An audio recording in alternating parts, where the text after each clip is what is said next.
Você sabe a forma correta de interpretar as profecias? Seria de forma preterista, futurista ou historicista? Presta bem atenção no que o pastor Adenilton Aguiar ele vai compartilhar neste exato momento. Tudo o que você precisa saber, você que é adventista do sétimo dia, entenda a forma correta de se interpretar as profecias. Acompanhe aí. Quando Daniel diz, tu és a cabeça de ouro, ele está falando para Nabucodonosor. Mas, logicamente, Nabucodonosor aqui está representando o reino dele, que é a Babilônia. Então, o primeiro reino aqui é a Babilônia. A Babilônia é representada pelo ouro.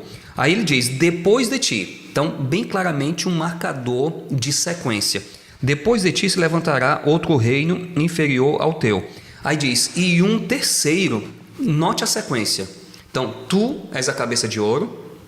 Depois de ti, outro reino. Então, passa a Babilônia, vem outro reino. Aí diz assim, e um terceiro reino de bronze. E aí no verso 40 diz, o quarto reino será forte como ferro. Então, o que está acontecendo aqui? Daniel está interpretando aquele sonho de Nabucodonosor a partir de um modelo historicista, ou seja, ele está vendo sequência na história, tu és a cabeça de ouro, depois de ti, ou seja, é o segundo. E aí ele fala um terceiro, e depois ele fala um quarto. Então, Daniel, que é um profeta bíblico, está interpretando a profecia a partir de um modelo historicista, ou seja, ele está entendendo, está partindo do tempo dele, ou seja, que é ali a época da Babilônia, e aí ele vai avançando. E isso aqui é bem interessante porque tudo isso conclui com o que está nos versos 44 e 45. Olha só o que diz aqui. Mas nos dias destes reis, eu acho que é melhor a gente voltar um pouquinho. Vamos aqui para o verso 41, vamos ler aqui na sequência. O título do nosso podcast é Leia o Texto. Acho que vale a pena a gente gastar algum tempo aqui lendo o texto. Quanto ao que viste dos pés e dos artelhos, em parte de barro de oleiro e em parte de ferro, será esse um reino dividido. Então tá ali, né? Você tem o ferro e o barro. Ou seja, eles não conseguem, né, se unir. É um reino dividido. E aí o verso 42 diz, como os artelhos dos pés eram em parte de ferro e em parte de barro, assim por uma parte o reino será forte e por outra será frágil. Quanto ao que viste do ferro misturado com barro de lodo, misturar-se-ão mediante casamento, mas não se ligarão ao outro, assim como o ferro não se mistura com barro. Verso 44. Mas nos dias destes reis, e estes reis aqui está se referindo aos reinos divididos, que são mencionados ali a partir do verso 41, está falando da fragmentação do quarto reino, né, que é representado pelo ferro, e daqui a pouco a gente vai mencionar somente rapidamente quem são esses reinos. Mas nos dias desses reis, o Deus do céu suscitará um reino que não será jamais destruído. Este reino não passará a outro povo. Eu acho que nem precisa ler muito para que todo mundo entenda que reino é esse. Que reino é este reino que jamais será destruído? Que reino é este que não passará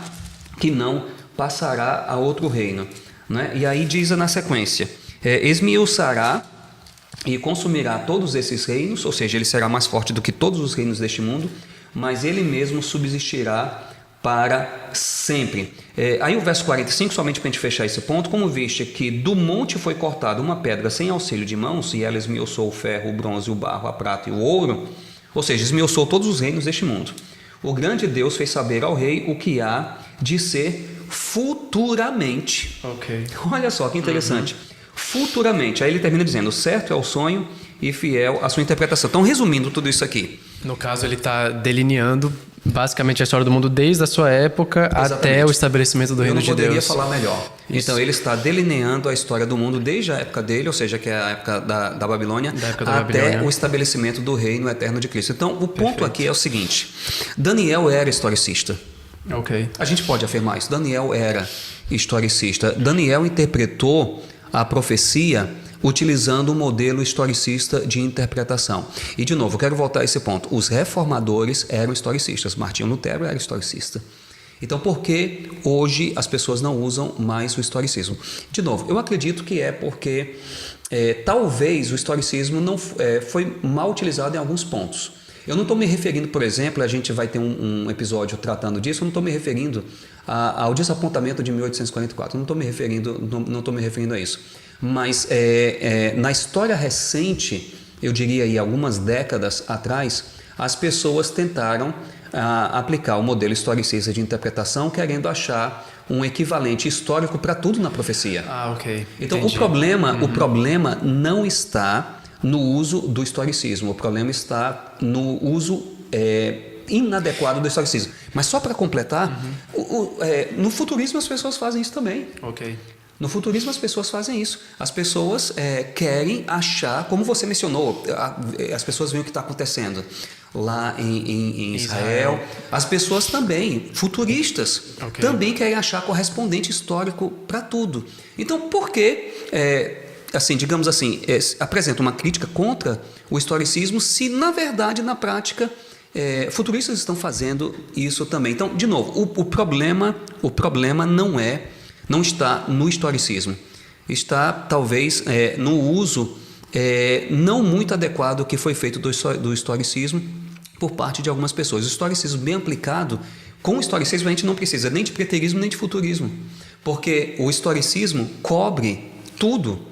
Então o historicista não precisa de preterismo, porque ele acredita que a profecia se aplica à época do profeta. Ele não precisa de futurismo, porque ele também acredita que a profecia segue até o cumprimento final de todas as coisas. E ele também entende que a profecia tem uma relevância muito grande para nós hoje, ou seja, ao longo dos séculos, ao longo da história. Entendi. Então, acho que no caso, o que você está dizendo é mais ou menos o seguinte: algumas pessoas, elas vão ver eventos relevantes que estão acontecendo no mundo e elas vão filtrar a Bíblia a partir desses eventos.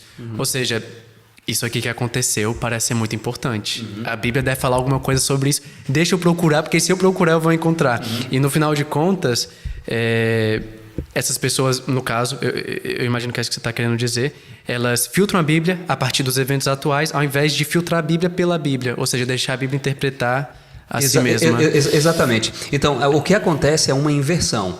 Ou seja, as pessoas vão para os eventos atuais e dizem, eu vou achar na Bíblia. Tá. Não é? Alguma coisa sobre isso aí.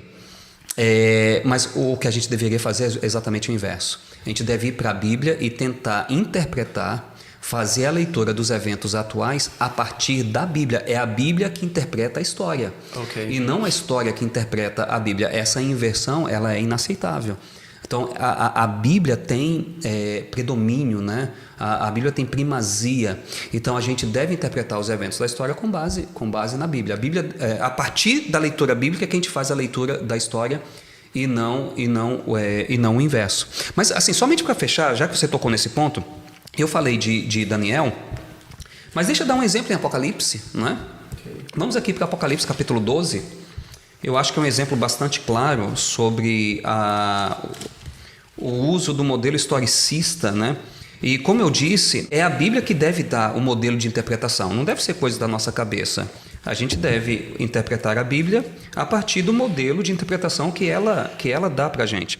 Então veja aqui, no capítulo 12, se a gente pegar aqui o verso 5, a gente pode pegar os versos 1 a 5, mas eu quero me deter no verso 5. Você pode ler, por favor? Ok, então Apocalipse 12, verso 5. Na verdade, eu acho que eu estou no capítulo 13. Peraí, 12, verso 5. 12, verso 5. Ok. Isso. Tá. Então a mulher deu à luz a um filho, que governará todas as nações com uma barra de ferro. Mas a criança foi tirada e levada para perto de Deus e do seu trono. Exatamente. Então veja, a pergunta que a gente faz quando a gente lê esse texto é a seguinte: quando foi que isso aconteceu?